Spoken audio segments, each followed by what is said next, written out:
Eu sou Ângelo Roncalli, professor da Universidade Federal do Rio Grande do Norte. Atualmente estou lotado no Departamento de Odontologia e também pertenço ao programa de pós-graduação em Saúde Coletiva. Minha área de trabalho é a epidemiologia e os estudos quantitativos, e atualmente eu sou responsável pelas disciplinas de bioestatística na graduação e na pós-graduação. Bem, nesta aula nós vamos falar sobre análise, descrição e apresentação de resultados de um estudo quantitativo. A nossa sequência será basicamente um início em que vamos falar sobre alguns conceitos fundamentais e algumas questões importantes que a gente tem que pensar antes de fazer a análise de dados quantitativos, basicamente relacionados à questão das variáveis, dos bancos de dados e os desenhos de estudo. Em seguida falaremos um pouquinho sobre as principais ferramentas computacionais que temos disponíveis e depois aqui entraremos numa demonstração de como a gente pode fazer as principais análises de dados quantitativos. E aí fecharemos essa nossa aula com uma discussão de como devemos apresentar esses resultados de um determinado estudo quantitativo. Muito bem, então vamos ver o que seria uma sequência lógica e ideal para a gente proceder com essa análise, descrição, apresentação de resultados de um determinado estudo quantitativo, né? Então, antes de realizar qualquer análise, né, é fundamental que esteja muito claro para o pesquisador alguns pontos fundamentais. O primeiro deles é o desenho do estudo. Ou seja, o pesquisador precisa ter muito claro qual foi o estudo que ele fez. Se foi um estudo de caso-controle, se é um ensaio clínico, se é um estudo seccional. Cada estudo desse, e a descrição desse tipo de estudo não é objeto dessa aula, mas enfim, cada estudo desse ele exige um modelo de análise distinta, né? Então, uma primeira coisa que tem que estar muito claro é qual que é o desenho do estudo quantitativo. O segundo é o modelo teórico, né? Qual é o desfecho, ou quais os desfechos, quais são as variáveis dependentes, portanto, quais são as variáveis independentes, ou seja, de que maneira ele vai interrelacionar esses dados para poder provar a sua hipótese. E um terceiro ponto importante é com relação às variáveis. É preciso deixar muito claro qual é a natureza das variáveis, se elas são variáveis quantitativas, se são categóricas, se são, qual é a posição delas no desenho, se elas são variáveis independentes principais ou de confusão, ou se são variáveis dependentes. E, finalmente, a estratégia de análise. Que tipo de análise será destinada para as variáveis quantitativas? Que tipo de análise será utilizada para as variáveis categóricas? Tanto do ponto de vista descritivo, quanto do ponto de vista inferencial. Ou seja, quais testes vão ser utilizados, né? Enfim, passando rapidamente com relação a esses conceitos, primeiro vamos retomar que na estatística sempre precisamos ter claro, né, qual que é a nossa população, né, a nossa população de estudo, né, e qual é a nossa amostra, ou seja, dessa fração representativa com características semelhantes à população, como é que ela foi retirada, quais são suas características e qual o seu tamanho. E, evidentemente, dentro da amostra, qual o elemento amostral. Na grande maioria dos estudos na área da saúde, os elementos amostrais são seres humanos, mas é possível ter outros elementos amostrais. Você pode ter, por exemplo, em um estudo ecológico, que o seu elemento amostral é um agregado, por exemplo, né, no caso de um município, ou um estado, ou mesmo um país. E em determinados estudos laboratoriais, você pode ter também modelos animais, né, você pode ter materiais, enfim, né? Ou seja, é preciso estar muito claro para o pesquisador qual é a sua população de referência, como foi estabelecida a sua amostra e qual é o seu elemento amostral. Como sabemos, a partir de cada elemento amostral, que é essa menor unidade para o qual os dados são coletados, que nós, então, avaliamos as variáveis, né? E aí o conceito de variável é um conceito muito simples, ela é a característica de interesse que é medida em cada elemento da amostra ou da população e, como o próprio nome diz, os seus valores variam de um elemento para outro. Daí, uma questão fundamental que o pesquisador precisa ter muito claro antes de realizar a análise é a classificação dessas variáveis. E aí tem dois aspectos importantes. O primeiro delas é como é que essas variáveis são classificadas em relação à posição no desenho do estudo. E aí nós temos as chamadas variáveis dependentes e independentes, que na prática, literalmente, estabelecem uma relação de causa e efeito, né? Ou de um provável efeito sobre uma provável causa. Então as variáveis dependentes, também chamadas de desfechos, né, são as variáveis que literalmente sofrem o efeito. Elas se modificam na presença de uma outra variável, que são, obviamente, as chamadas variáveis independentes, ou seja, provocam o efeito sobre outras variáveis. Elas são também chamadas de variáveis explanatórias, fatores, enfim, tem diferentes terminologias, mas no geral a grande parte dos estudos trata como variáveis dependentes e independentes. Dependendo do tipo do estudo, uma variável dependente ela pode ser a variável principal, aquela que está sendo o objeto do estudo, ou também ela pode ser as chamadas variáveis de confundimento, né? Ou seja, uma variável que pode estar exercendo um efeito sobre a variável dependente e estar confundindo o efeito da variável independente principal. De qualquer maneira, o pesquisador precisa deixar muito claro quais são as suas variáveis dependentes e independentes. Além disso, ele vai precisar definir, né, dessas variáveis como é a sua classificação estatística, ou seja, ela é uma variável categórica ou é uma variável quantitativa, né? E aí, como nós sabemos, as variáveis categóricas elas são originadas, como o próprio nome diz, de uma categorização. Elas são também chamadas de variáveis qualitativas. Na prática, a gente faz uma categorização, ou seja, tudo aquilo que você categoriza, que você cria uma determinada classificação, como sexo, raça, cor, escolaridade a partir de um determinado conjunto de faixa de anos de estudo, enfim, tudo aquilo que for uma classificação são as variáveis categóricas. Já as quantitativas, como o próprio nome diz, elas podem advir de contagem ou de medição. Então, tudo aquilo que a gente mede, né, ou conta, geram variáveis quantitativas. Então, altura, peso, determinadas medidas biológicas, como taxa de glicose no sangue, enfim, todas essas são variáveis ditas quantitativas. Então, a primeira coisa que o pesquisador tem que fazer é deixar muito claro qual é o seu desenho, quais são as suas variáveis dependentes e independentes e, literalmente, como é que elas são classificadas. Isso porque cada combinação de variáveis quantitativas, categóricas, dependentes e independentes é que vai gerar o nosso modelo de análise, então a gente vai poder realizar essa análise.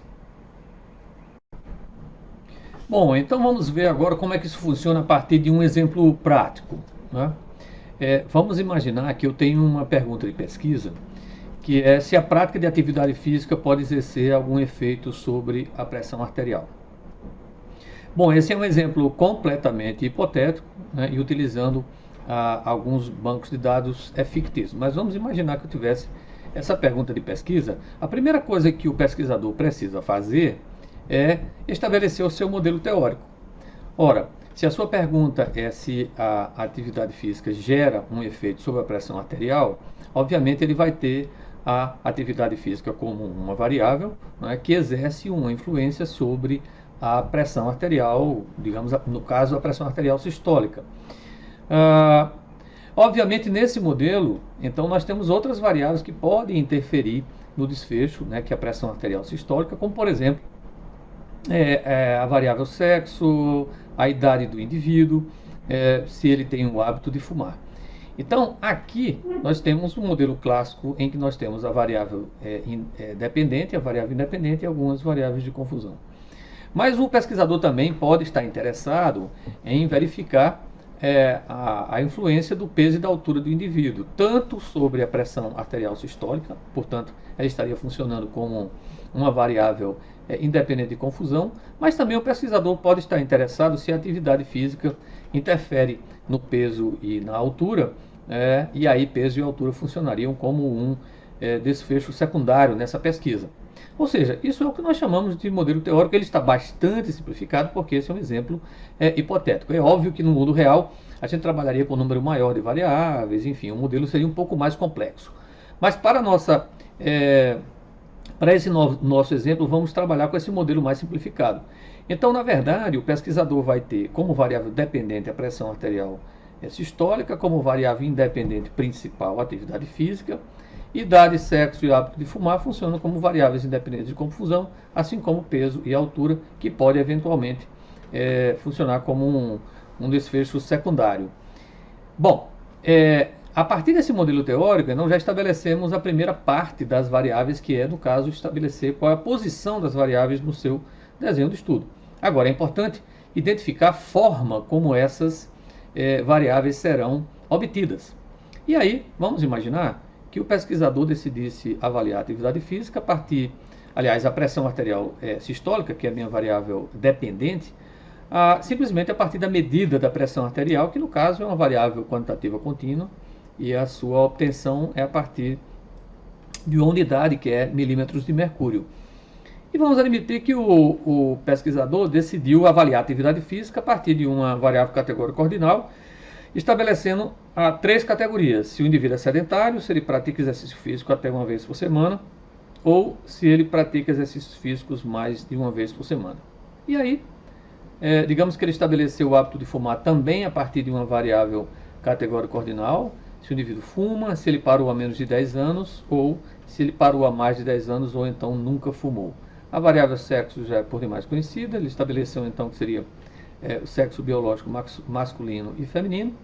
A idade ele resolveu obter na sua forma quantitativa discreta, ou seja, o número de anos vividos do indivíduo.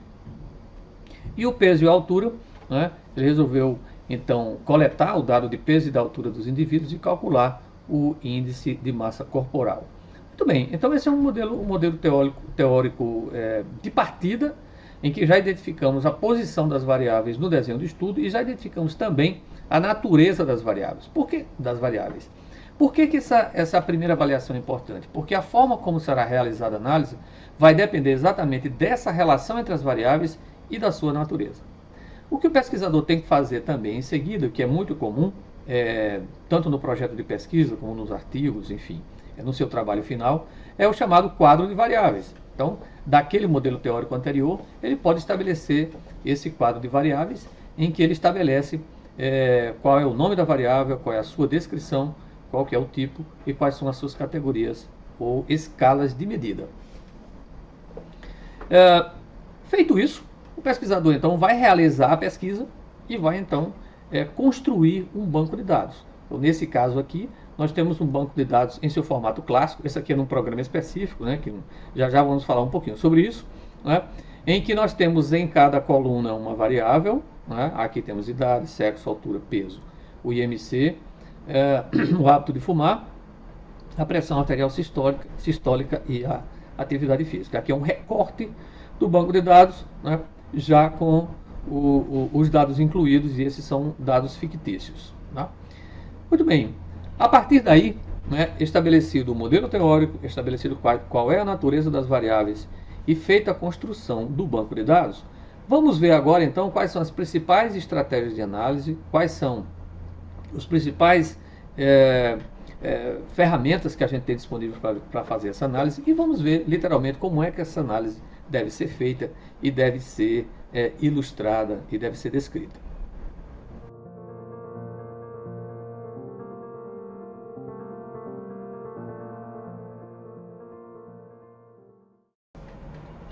Bem, com relação aos programas de computador disponíveis para análise de dados, essa em geral é uma decisão bastante pessoal. A maioria dos pesquisadores prefere um determinado tipo de software.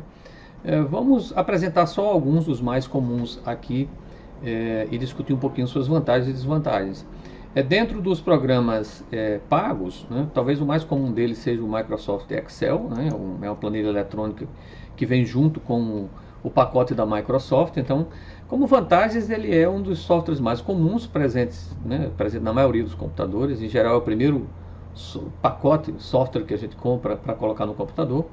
Ele tem uma boa capacidade de registros e de um número de variáveis possíveis, quer dizer, são várias colunas, portanto, cabe inúmeras variáveis. E cabe um número razoável de registros, um pouco mais de 1 milhão de registros. As desvantagens é porque o módulo de análise, embora seja muito bom para construir banco de dados, o Excel tem algumas limitações para análise de dados. Para análise descritiva, até que funciona bem, boa parte das funções dá para fazer análise descritiva, porém, outras análises mais complexas não dá para fazer no Excel, e aí, em geral, você precisa instalar alguns módulos, né, que você tem que pagar um adicional. Uma outra opção muito utilizada é o SPSS, ele é desenvolvido pela IBM, né? É um software extremamente poderoso e bastante utilizado em várias análises na área de epidemiologia.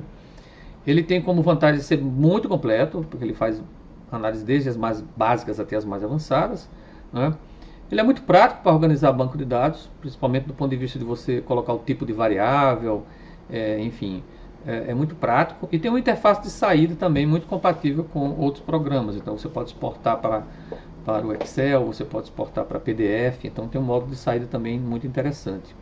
A principal desvantagem dele é o alto preço, é um software bastante caro. E ele também exige uma boa capacidade de software, quer dizer, você precisa, aliás, desculpe, de hardware, quer dizer, você precisa ter um bom computador, né, para rodar, principalmente quando você trabalha com grandes bancos de dados e com análises mais complexas. E um outro também, dentro das opções de softwares pagos, é o Stata, né, ele é muito similar ao SPSS, né, ele tem um modelo, praticamente todas as análises que se faz num faz no outro. Ele é também bastante completo, ele funciona no modo menu, né, ou no modo sintaxe, né, então para quem tem hábito de escrever os comandos. E ele tem um preço mais acessível, né, principalmente se você comparar com o SPSS. Entre as desvantagens são muito poucas, apenas a questão da interface de saída, ou seja, você pegar o dado que ele mostra para você colar em um outro software, não é muito boa, não tem muita compatibilidade, mas essa é uma desvantagem completamente superada. Bom, e dentre os softwares gratuitos, talvez um dos mais conhecidos seja o AppInfo. Ele foi desenvolvido há muitos anos já, ainda nos anos 90, depois, inicialmente ainda em sistema DOS, e depois ele foi desenvolvido em uma versão Windows. É talvez um dos softwares mais conhecidos hoje no campo dos softwares gratuitos, né? Ele tem uma interface muito boa de entrada de dados, né? Por isso que ele é muito prático para a construção de questionários, né? Então o AppInfo tem sido muito utilizado, por exemplo, para estudos de campo, né? Ele tem uma versão mobile, você pode construir um questionário no AppInfo e passar ele para um smartphone ou para um tablet, de modo a possibilitar fazer a coleta de dados diretamente no software. Então, do ponto de vista de entrada de dados, ele é realmente muito bom. Como desvantagens, ele tem apenas a versão para o Windows, né? Então se você tiver um outro sistema operacional como o Mac, né? Como o OS, então ele não tem essa versão. E ele também não tem análises muito avançadas, quer dizer, se você quiser uma análise descritiva clássica, ele é muito bom, mas se você quiser fazer outras análises estatísticas mais complexas, não é possível fazer no AppInfo. E finalmente, uma outra opção gratuita é essa que vamos trabalhar aqui nessa aula, é o Jamov, né, que ele é na verdade um módulo um pouco mais amigável do R, que é um outro software gratuito também muito utilizado, porém ele tem uma interface mais complexa. O Jamov também é gratuito, você pode fazer o download e instalar sem nenhum custo. Ele tem uma interface de entrada muito similar do Excel, ele é que nem uma planilha, né? Como a gente pode ver aqui, ele tem colunas e linhas, então é muito fácil, muito interativo. Do ponto de vista de uma análise descritiva, dá para fazer praticamente todas as análises necessárias. E ele tem uma vantagem que se você quiser análises mais complexas, você pode ir incluindo módulos, né, dessas análises, também baixando esses módulos na internet, né? Ele tem muito poucas desvantagens, né? O módulo de gráficos dele é relativamente limitado. A maioria das pessoas em geral pega os dados, né, a análise do Jamov e faz gráficos em Excel ou em outros softwares. E ele necessita de computadores mais potentes para análises mais complexas, mas para a imensa maioria dos casos que a gente trabalha com bancos de dados não muito grandes e análise estatística descritiva, ele é um excelente software.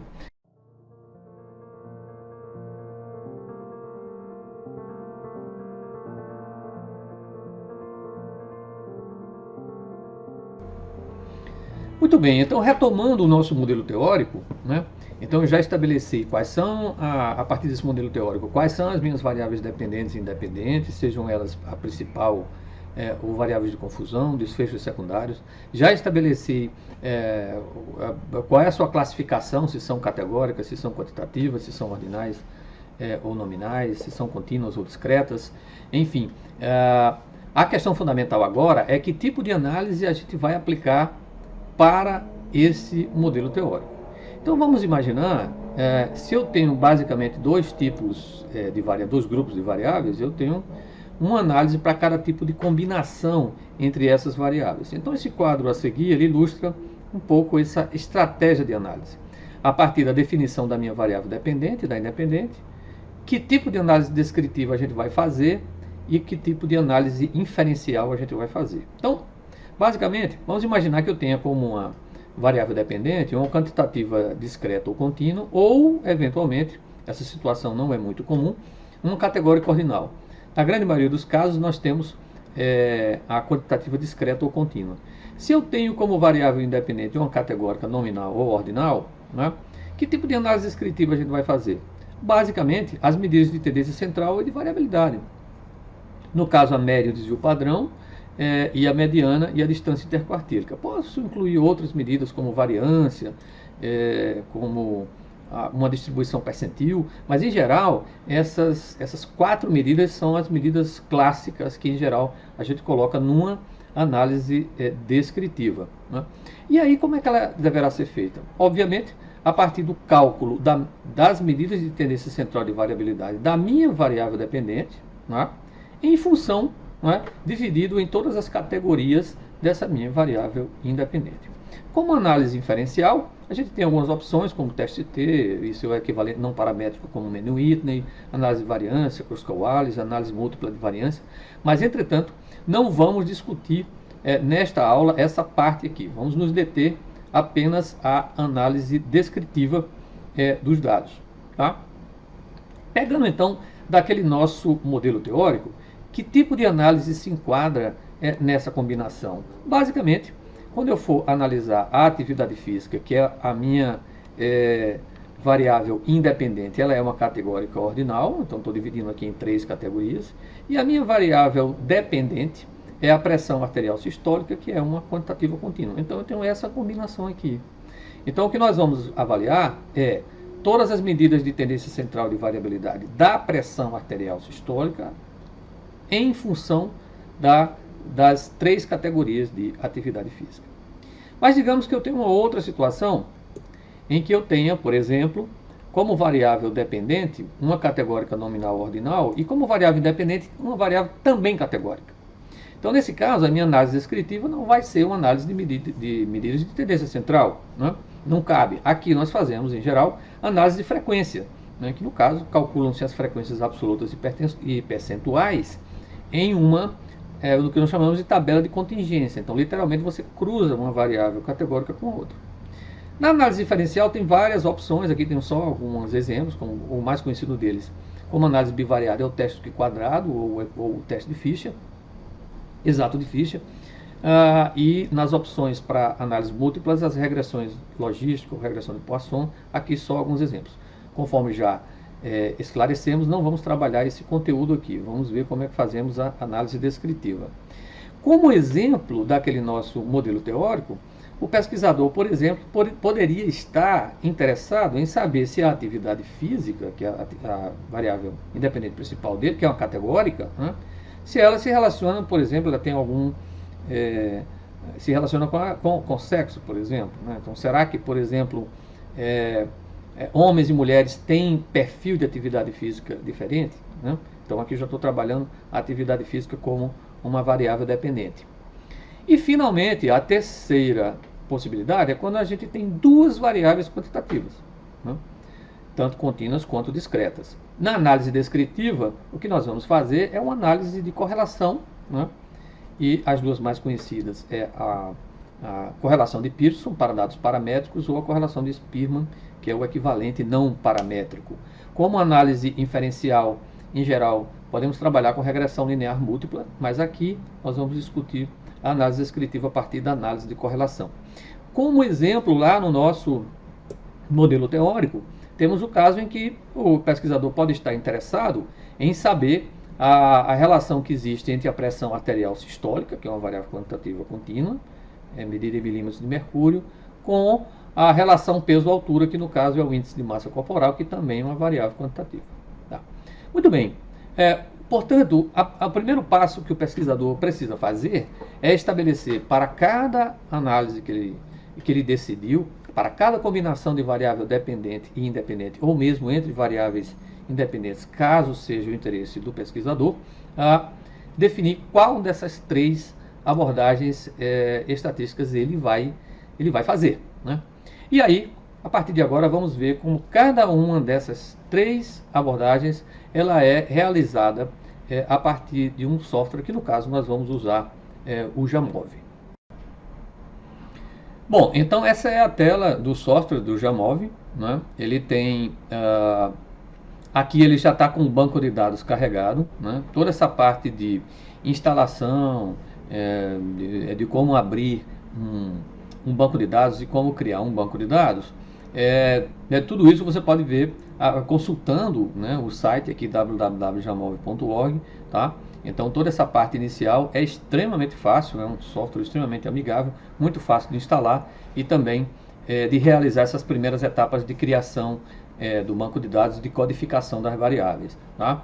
Muito bem, para nós aqui nos interessa, uma vez que o banco de dados já está todo pronto, e como é que a gente vai realizar essas análises.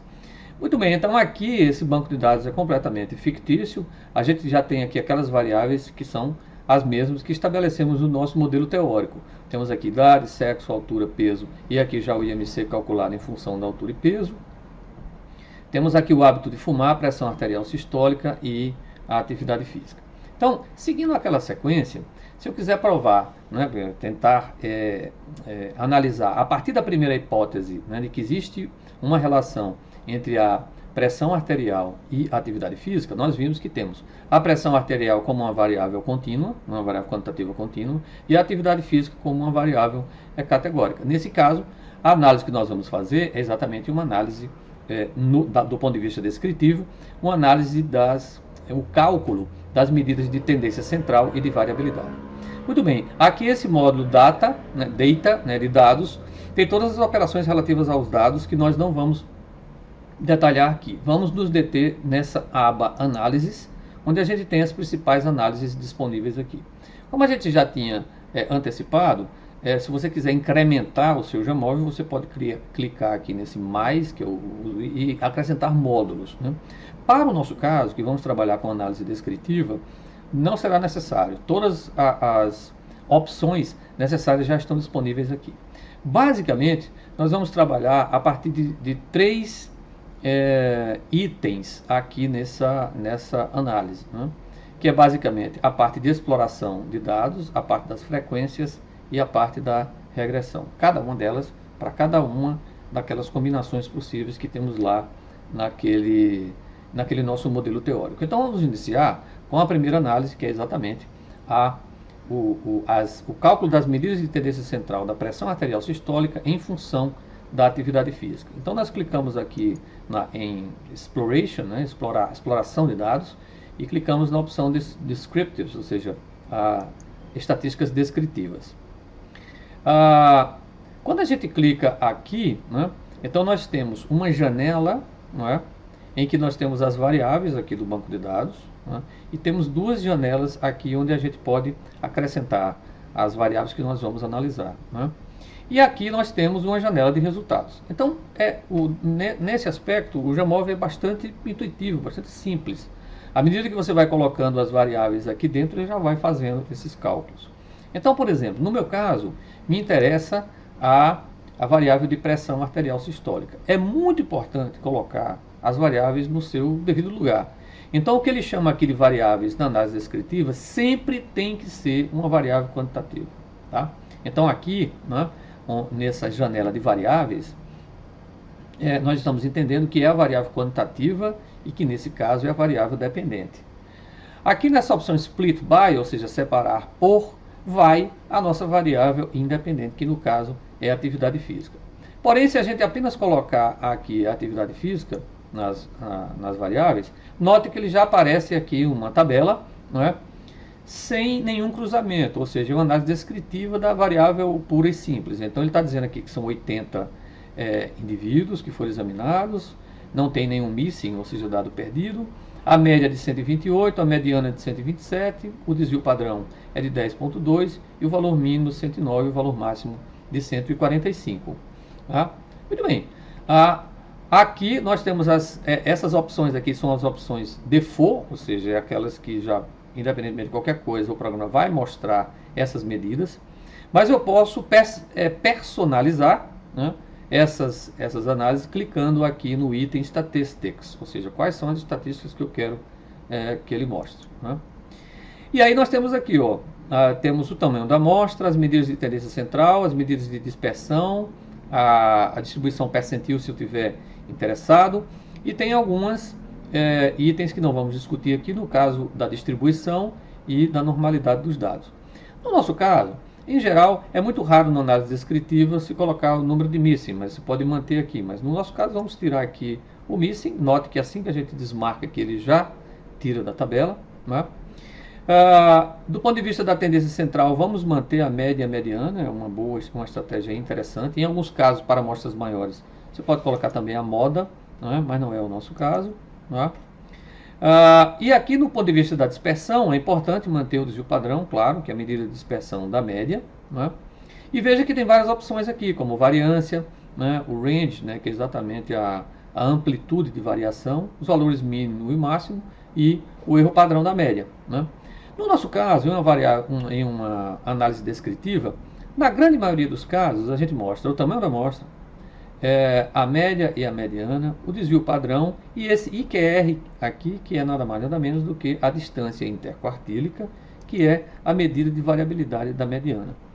Se quiser manter o mínimo e o máximo, pode, mas em geral vamos colocar o chamado modelo clássico aqui de análise descritiva, né, que tem, portanto, o tamanho da amostra, a média, a mediana, desvio padrão e a distância interquartílica, né? Bom, isso aqui é a variável pressão arterial sem fazer nenhum cruzamento, tá? Então, se você quiser apenas descrever a variável, você pode utilizar essa tabela. No entanto, nos interessa a relação que a pressão arterial tem com a atividade física. E aí, nesse caso, a gente coloca a atividade física aqui nesse quadrinho do split by, né? E aí, note então que já mostra aqui uma tabela com essa divisão. Então, eu tenho aqui o N para os sedentários que fazem atividade física até uma vez por semana ou mais de uma vez por semana.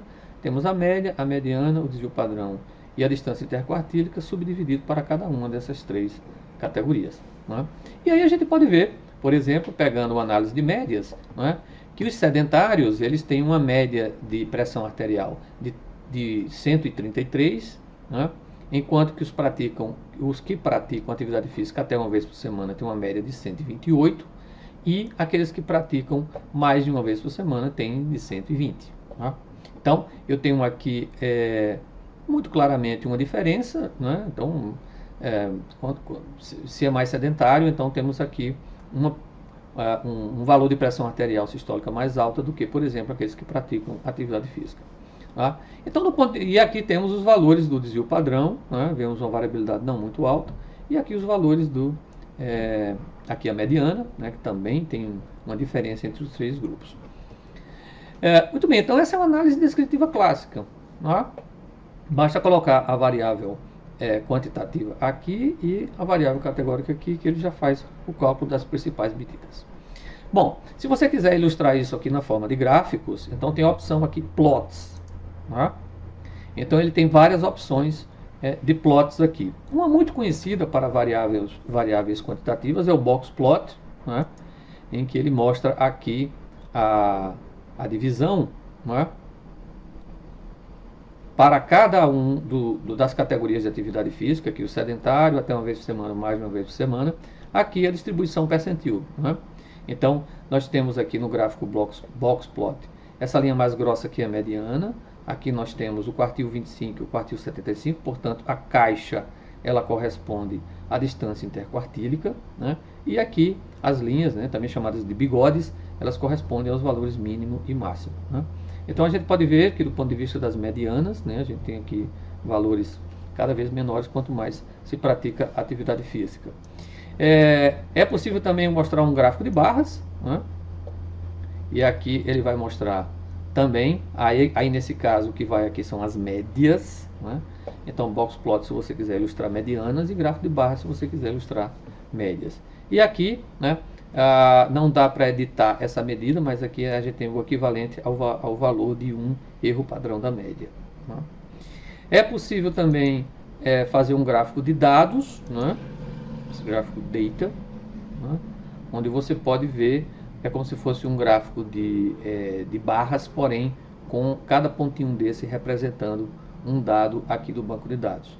E se você quiser incluir a média, né, você pode fazer o gráfico em que esse quadradinho aqui ele corresponde à média, né, de cada um dos 3 grupos, e você tem a dispersão dos dados aqui. Enfim, essas são algumas opções, né, que a gente tem de gráficos dentro do Geomorph. Mas, em essência, a análise descritiva é bastante simples, né?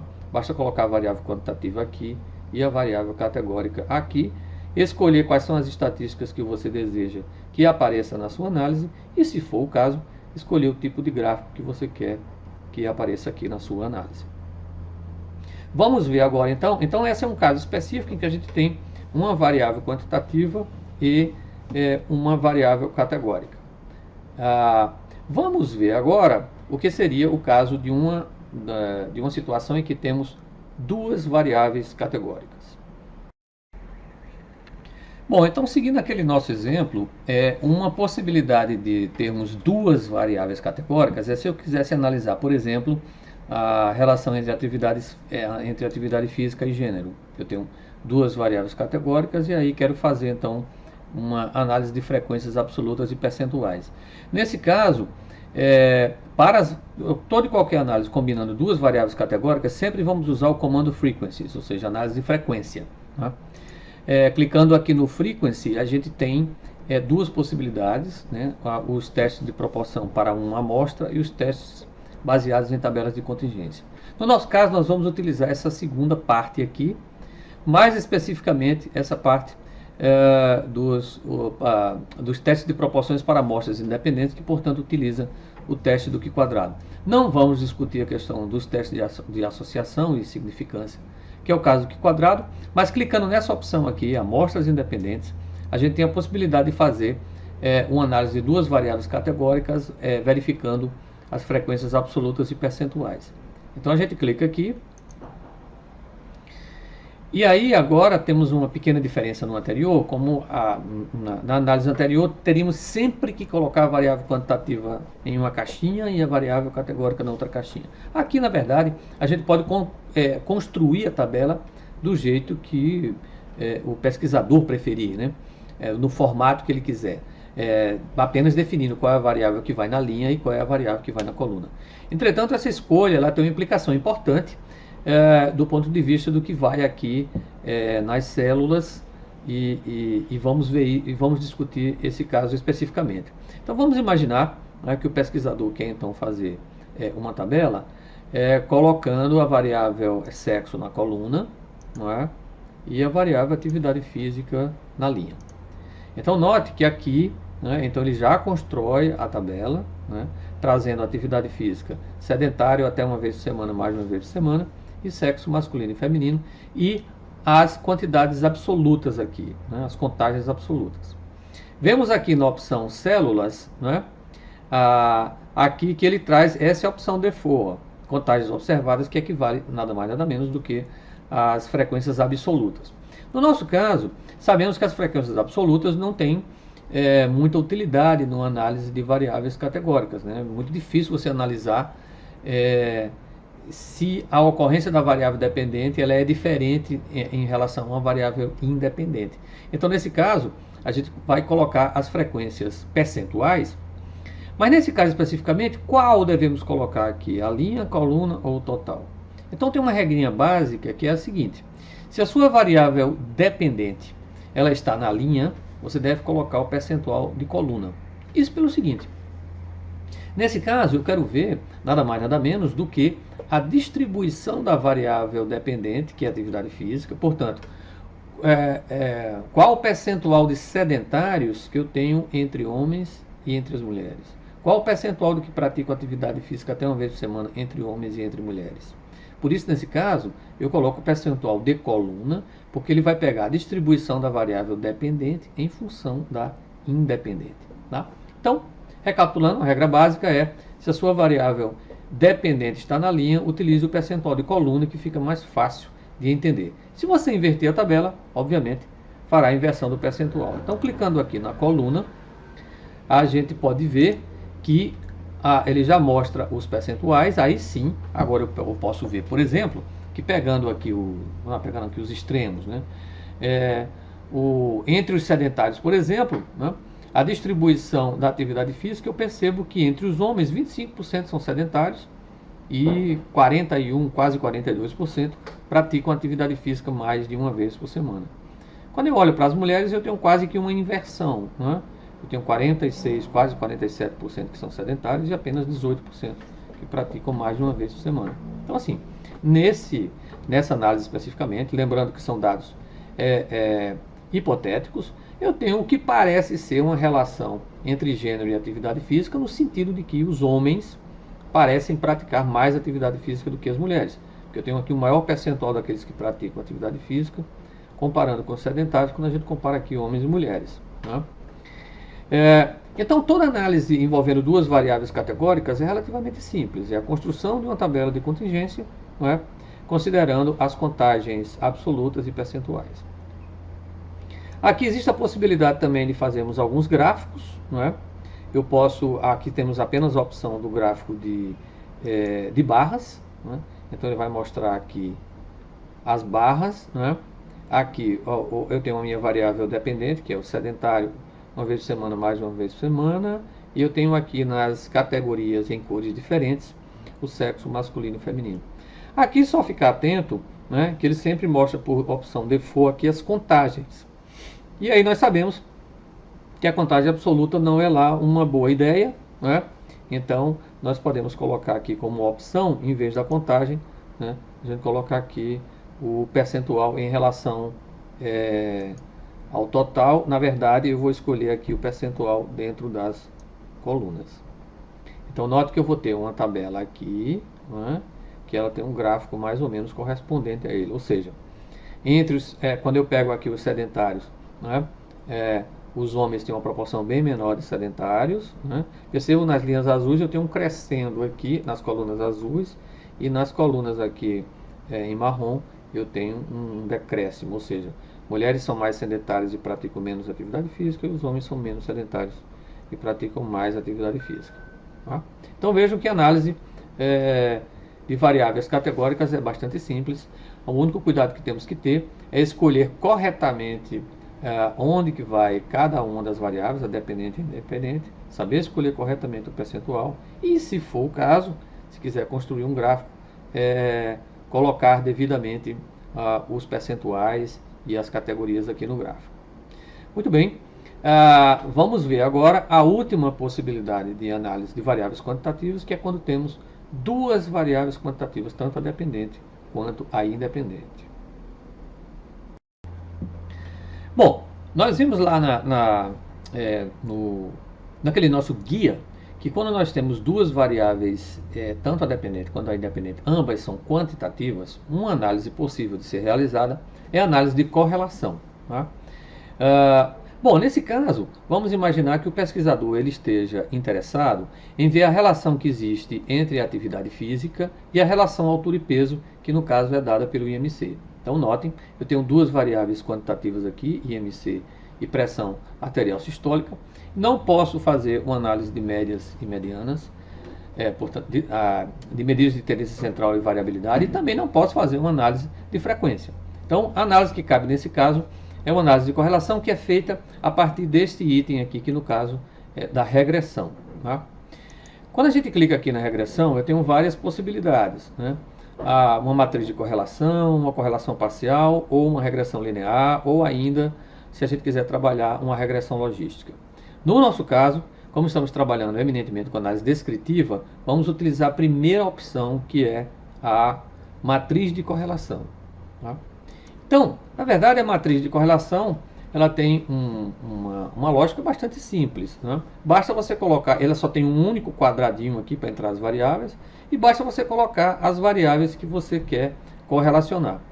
Aqui a gente pode colocar quantas variáveis quisermos, né? Ela vai construir uma matriz, né? Fazendo uma correlação entre cada par de variáveis, né? No nosso caso, vamos colocar apenas duas, né? No caso, é a pressão arterial sistólica e o IMC, né? Então, note que ele vai fazendo uma matriz aqui, ó, pressão arterial, IMC, pressão arterial, IMC. Se eu colocar aqui uma outra, eu vou colocar apenas a título de exemplo, vamos colocar aqui altura, né? Então ele vai fazendo aqui as correlações na coluna e nas linhas, sempre repetindo as mesmas variáveis e o cruzamento de cada uma delas. Então note que aqui, por exemplo, quando eu tenho pressão arterial com pressão arterial, não tem dado claro, porque é uma correlação entre ela própria, né? Aqui eu tenho IMC e IMC também não tenho, e altura também não tenho. Então eu tenho aqui a relação entre pressão arterial e IMC, pressão arterial e altura, e o IMC e a altura. No nosso caso, eu vou tirar aqui só para a gente ter uma ideia de que estamos trabalhando apenas com uma análise de duas variáveis. Então, eu quero a correlação entre pressão arterial e IMC, e aqui eu tenho o meu valor, 0,895, né? Ou seja, como sabemos, a correlação de Pearson ela vai de menos 1, 0 ou mais 1, no caso aqui é positivo, não é? Portanto, aqui está me dizendo que quanto maior o índice de massa corporal, maior a pressão arterial sistólica, não é? E ele está bem próximo de 1, o que significa que uma correlação é bastante forte. Aqui o valor de P menor do que 0,01 indica que essa correlação ela é estatisticamente significativa. Bom, vemos aqui do lado algumas opções, não é? Sabemos que a correlação de Pearson ela se aplica quando eu tenho dados com distribuição normal, portanto, se eu quiser acrescentar, se eu quiser fazer uma análise não paramétrica, eu posso acrescentar aqui o valor da correlação de Spearman, né? E aí eu tenho um valor relativamente próximo, né? 0,853, também significativa, né? É possível também aqui no lugar da significância colocar, ou então colocar os dois, colocar um intervalo de confiança, tá? E aí a gente tem aqui o intervalo de confiança, o limite superior, né, que é 0,932, e o limite inferior, que é 0,841. No caso, o limite superior e inferior do nosso valor aqui do coeficiente de correlação de Pearson. E finalmente, uma última possibilidade da análise de correlação é fazermos um gráfico, né, em que ele vai mostrar aqui a matriz de correlação. Então ele está em branco aqui a relação, né, entre a própria pressão arterial com ela. Então vai mostrar o gráfico aqui que nos interessa, que é a relação entre o IMC e a pressão arterial sistólica. Então eu tenho aqui a pressão arterial, né, no eixo X, né, e aqui eu tenho o IMC no eixo Y. Cada pontinho desse aqui é um valor, né? Então eu tenho aqui o chamado gráfico de dispersão, e aqui ele já coloca também a linha, né, que foi calculada aqui, né, e também o intervalo de confiança dessa linha de tendência. É possível também incluir as estatísticas aqui, né? Ou seja, eu tenho aqui o valor da correlação, mas enfim, na verdade a gente já tinha esses valores aqui na tabela anterior e torna-se desnecessário. Então esse é um gráfico aqui padrão, né, mais utilizado para as análises de correlação. Portanto, a análise de correlação entre duas variáveis quantitativas, percebam que é bastante simples, basta usar o modelo aqui de regressão, matriz de correlação e colocar as duas variáveis que a gente deseja correlacionar.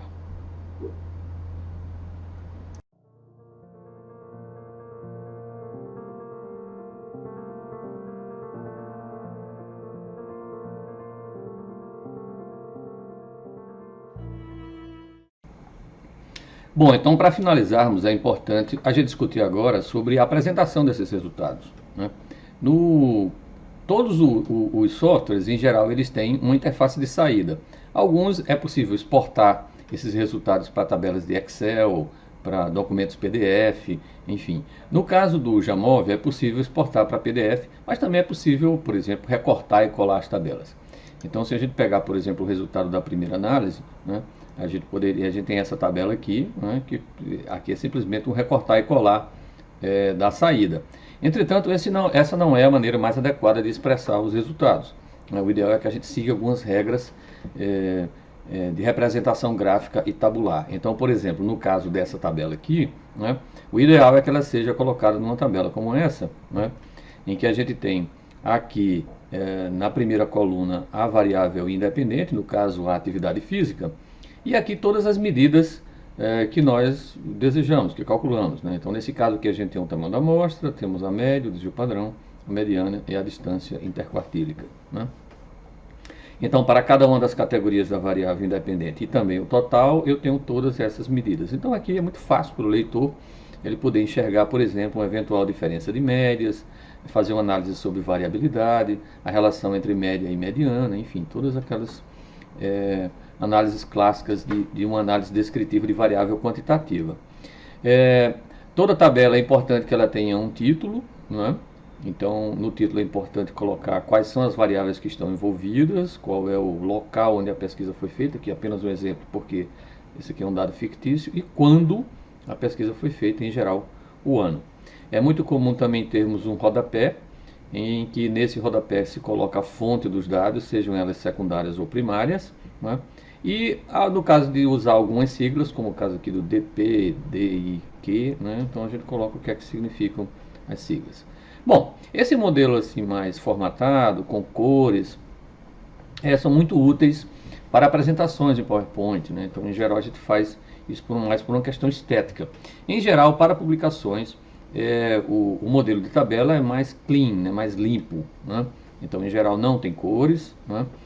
Há uma regra já consagrada de que todas as tabelas com dados a gente não coloca linhas verticais nas extremidades. É possível colocar aqui dentro da tabela, mas isso também é um pouco raro.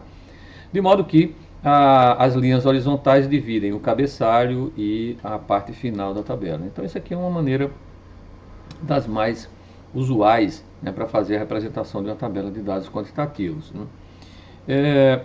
Com relação às tabelas de frequência, né, então nós temos aqui, essa é a saída lá do programa, do Jamov, mas a grande maioria dos outros programas também tem saídas similares. O que a gente tem que fazer é apenas algumas adaptações aqui, que no caso a gente teria essa tabela aqui. É sempre importante colocar a variável da coluna e da linha, né, colocar as suas categorias e sempre, essa é uma regra fundamental, sempre colocar o valor absoluto e o valor percentual. Nunca apenas um dos dois, né? O valor percentual nos ajuda a entender a relação entre as variáveis, né?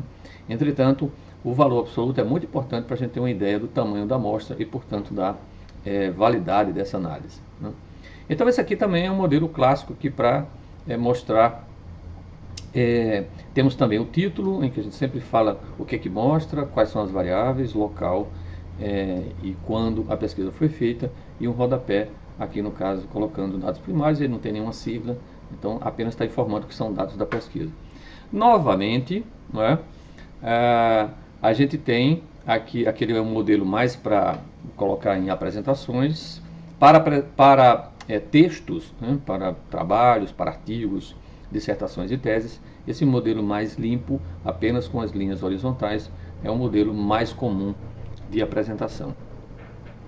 E finalmente, os dados de correlação, em geral, eles não são colocados em tabelas, porque em geral a gente tem apenas duas informações, que no caso é o valor do R, né, que é a correlação de Pearson, e obviamente a significância.